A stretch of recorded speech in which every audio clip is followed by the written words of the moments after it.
헌법재판관 여러분, 그리고 국민 여러분, 대통령의 자리에서 많은 정보를 가지고 국정을 살피다 보면 남들에게는 보이지 않는 것들, 겉으로는 잘 드러나지 않는 문제점들이 많이 보이게 됩니다. 당장은 괜찮아 보여도 얼마 뒤면 큰 위기로 닥칠 일들이 대통령의 시야에는 바로 들어옵니다.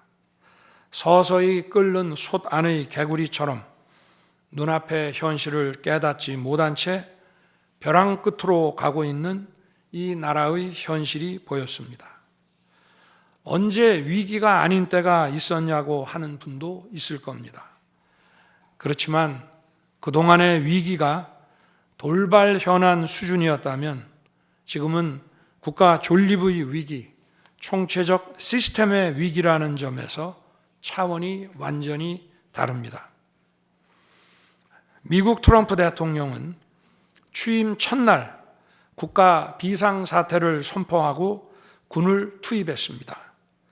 미국이 국가 비상사태인가에 대한 판단은 다를 수 있습니다. 하지만 불법 체류자와 마약 카르텔 등 당면한 위기에 맞서 국민들을 지키기 위한 대통령의 결단임은 분명해 보입니다. 그렇다면 지금 우리나라의 현실은 어떻습니까?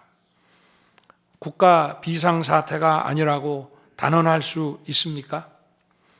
북한을 비롯한 외부 주권 침탈 세력들과 우리 사회 내부의 반국가 세력이 연계하여 국가 안보와 계속성을 심각하게 위협하고 있습니다. 이들은 가짜뉴스, 여론 조작, 선전선동으로 우리 사회를 갈등과 혼란으로 몰아넣고 있습니다. 당장 2023년 적발된 민주노총 간첩단 사건만 봐도 반국가 세력의 실체를 쉽게 확인할 수 있습니다. 이들은 북한 공작원과 접선하여 직접 지령을 받고 군사시설 정보 등을 북한에 넘겼습니다. 북의 지령에 따라 총파업하고 미국 대통령 방한 반대, 한미연합훈련 반대, 이태원 참사 반정부 시위 활동 등을 펼쳤습니다. 심지어 북한의 지시에 따라 총선과 대선에 개입한 정황도 드러났습니다. 지난 대선 직후에는 대통령 탄핵의 불씨를 지필하면서 구체적인 행동 지령까지 내려왔습니다.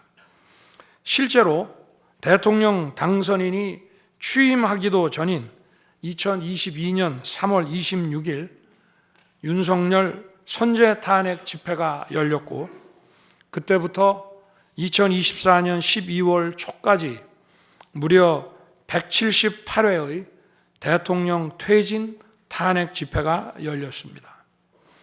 이 집회에는 민노총 산하 건설노조, 언론노조 등이 참여했고 거대 야당 의원들도 발언대에 올랐습니다.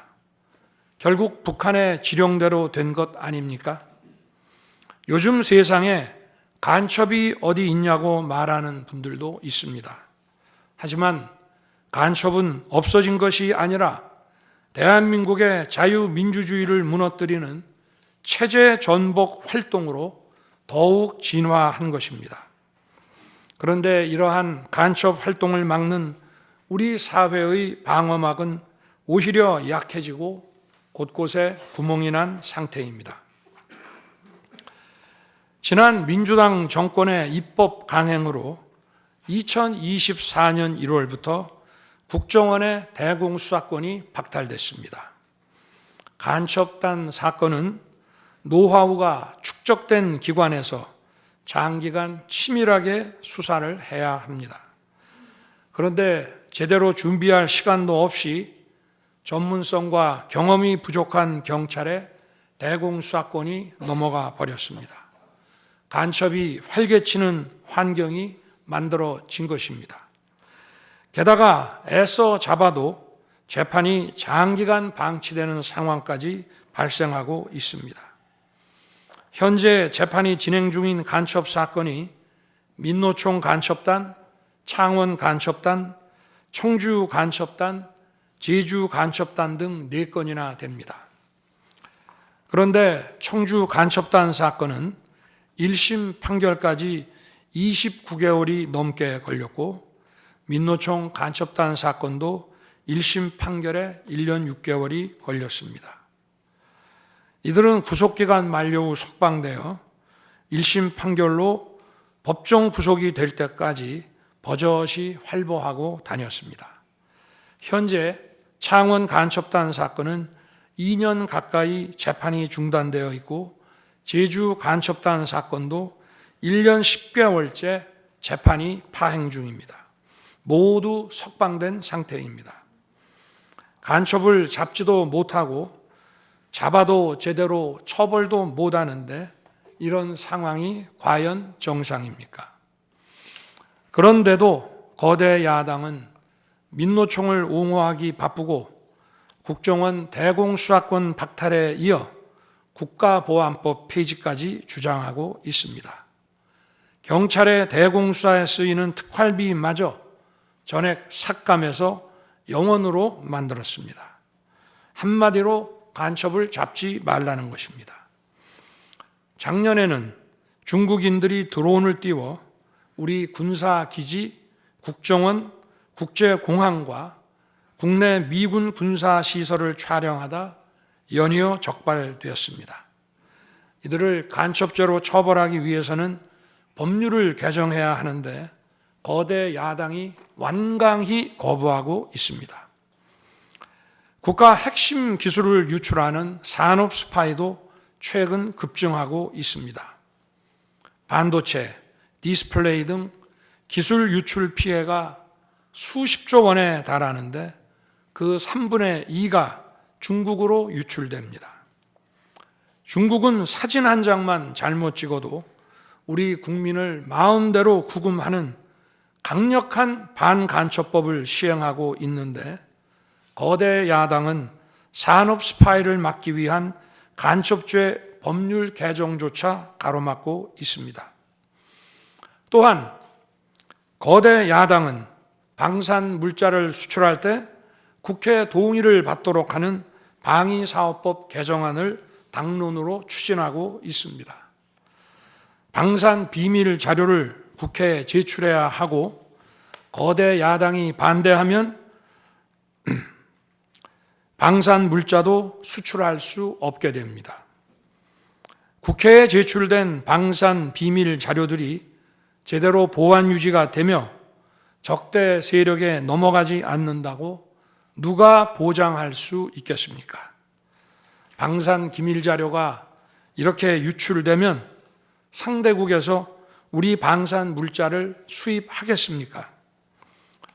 북한, 중국, 러시아가 원치 않는 자유세계에 방산 수출을 하지 말라는 말과 같습니다. 방산 수출은 단순히 돈을 버는 것만이 아닙니다. 수출 상대국과 전략적 연대를 강화하고 더 나아가 자유세계 많은 국가들과 국방 협력을 이루어서 우리의 안보를 튼튼하게 하는 것입니다. 이러한 방산 수출을 권장하기는커녕 이렇게 방해하는 것이 결국 누구에게 도움되는 것입니까? 거대 야당은 우리 국방력을 약화시키고 군을 무력화하는 데도 앞장서고 있습니다. 여러분이 다 아시는 바와 같이 북한은 우크라이나에 많은 병력을 파병하여 러시아와 군사 밀착을 시도하고 있습니다. 우리에게 매우 심각한 안보 위협입니다. 그런데도 이를 살피기 위해 참관단을 보내려 하자 거대 야당은 당시 신원식 국방장관 탄핵까지 겁박하며 결사적으로 이를 막았습니다. 심지어 거대 야당은 우크라이나 참관단 파견, 대북 확성기와 오물풍선 대응 검토 등 군의 정당한 안보 활동까지 외환죄라고 우기고 있습니다. 국가와 국민의 안전을 지키려는 대통령을 전쟁광이라고 비난하고 북핵 위협에 대응하는 한미일 합동훈련을 극단적 친일 행위라고 매도했습니다. 1차 대통령 탄핵 소추안에는 북중러를 적대시하는 것이 탄핵 사유라고 명기했습니다.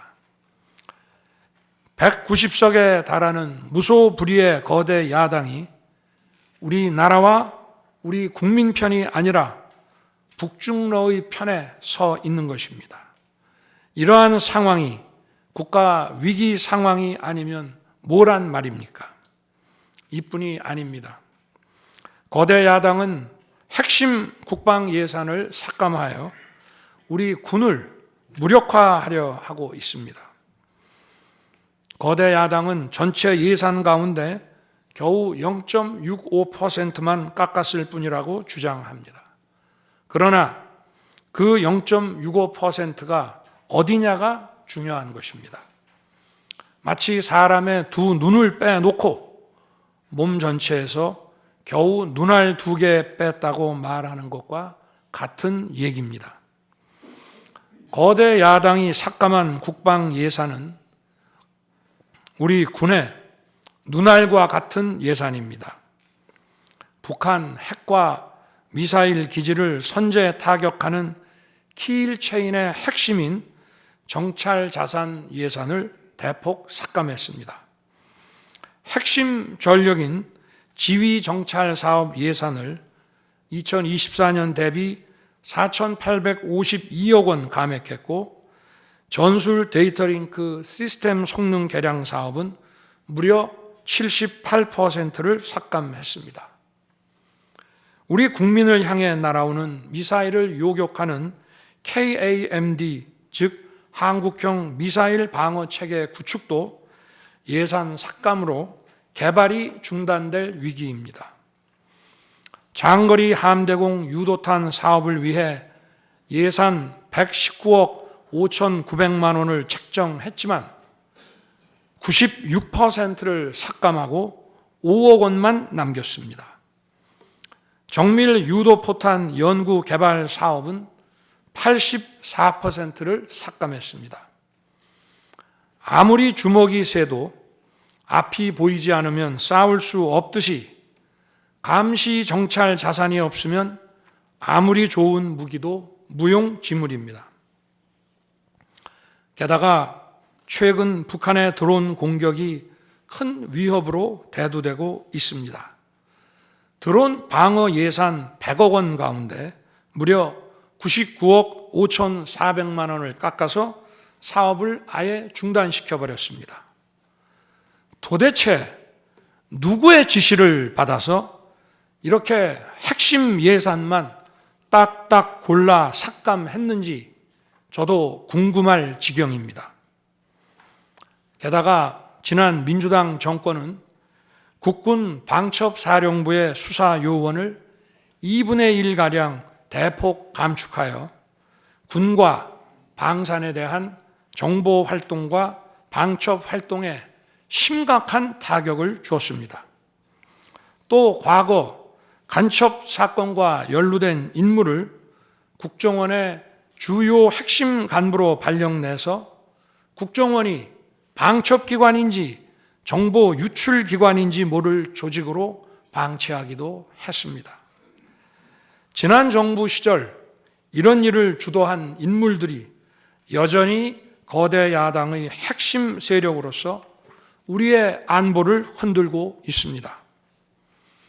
우리 정부 들어 국가정보원이 국가안보의 중추기관으로 거듭날 수 있도록 노력하였고 국군 방첩사의 역량 보강을 위해 힘썼습니다마는 아직 문제의 뿌리를 제대로 다 드러내지 못했습니다.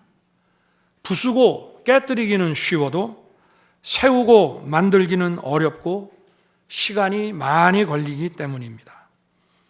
이런 상황이 겉으로는 멀쩡한 것처럼 보이지만 실질적으로 전시사변에 못지않은 국가 위기 상황이라고 저는 판단하고 있습니다. 거대 야당은 야당에 대한 대통령의 인식을 탓하기 전에 공당으로서 국가에 대한 책임 있는 자세와 신뢰를 보여주는 게 우선이라고 저는 생각합니다. 저는 자유민주주의 헌법 원칙, 국가 안보, 핵심 국익 수호만 함께 한다면 어떤 정치 세력과도 기꺼이 대화하고 타협할 자세가 돼 있는 사람입니다. 나라와 국민을 위한 길에 좌파, 우파가 어디 있겠습니까? 하지만 자유를 부정하는 공산주의, 공산당 일당 독재, 유물론에 입각한 전체주의가 다양한 속임수로 우리 대한민국에 스며드는 것은 막아야 합니다. 이런 세력과 타협하고 흥정해서는 안 된다고 생각합니다. 우리가 가치를 공유하지 않는 나라와도 교역도 할 수 있고 국제 협력, 상호 이익을 추구할 수도 있습니다. 하지만 우리 정치 체제에 영향을 미치고 스며드는 것은 막아야 합니다. 그것이 국방 안보만큼 중요한 정치 안보입니다. 바로 우리의 자유민주주의를 지키는 길입니다. 자유민주주의 국가의 공당이라면 이런 세력을 옹호하고 이런 세력과 손잡는 일은 절대 해서는 안 되는 것입니다.